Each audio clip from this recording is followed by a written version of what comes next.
Hello, everyone. I trust that you are all ready to learn anything and everything about managing bodily injury claims this term.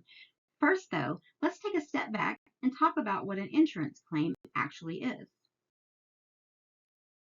An insurance claim is a formal request for payment of damages incurred by an insured or a claimant involved in a covered accident or incident.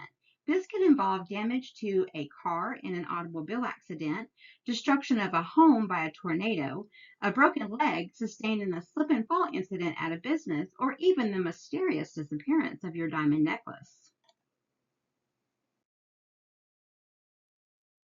Regardless of the type of claim we are discussing, though, 5 simple steps will always be present in the handling of a claim. The first step of the claims process is receipt of the claim. Someone is going to make you aware of the incident and provide at least some pertinent information in that regard. In my mind, the second and third steps of the claim process really do go hand in hand. You are going to be reaching out to the parties involved, be that your insured, a claimant, or even someone who just witnessed the incident. While you are interviewing these parties, finding out what happened, when and where it happened, if anyone is injured and such, you will be making notes about your conversation, requesting evidence such as photos, videos, receipts, or medical bills, and gathering additional information,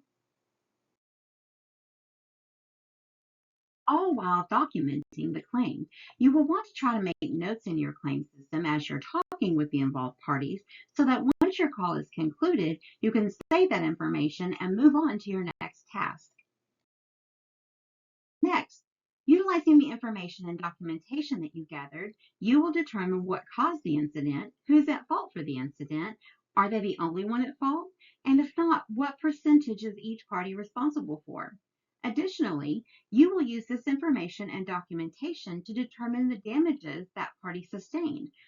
What is the total cost of their medical bills? How much wages did they lose from missing work due to the injury? How much pain and suffering did that broken leg cause them to experience? How much will it cost to repair that automobile? How much is that diamond necklace actually worth?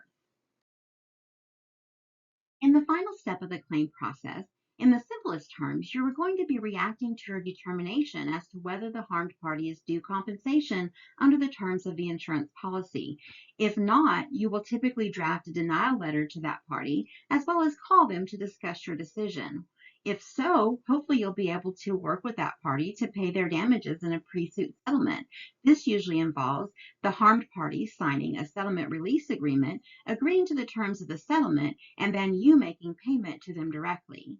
If a resolution cannot be reached with the harmed party, it is possible that they may pursue litigation in the matter, and a judge or jury will eventually dictate how you will make resolution.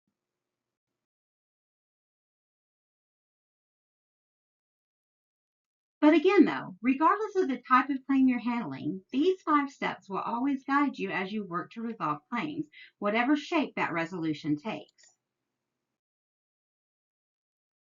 Thank you so much for joining me today, and I wish each and every one of you great success and joy as your learning journey continues.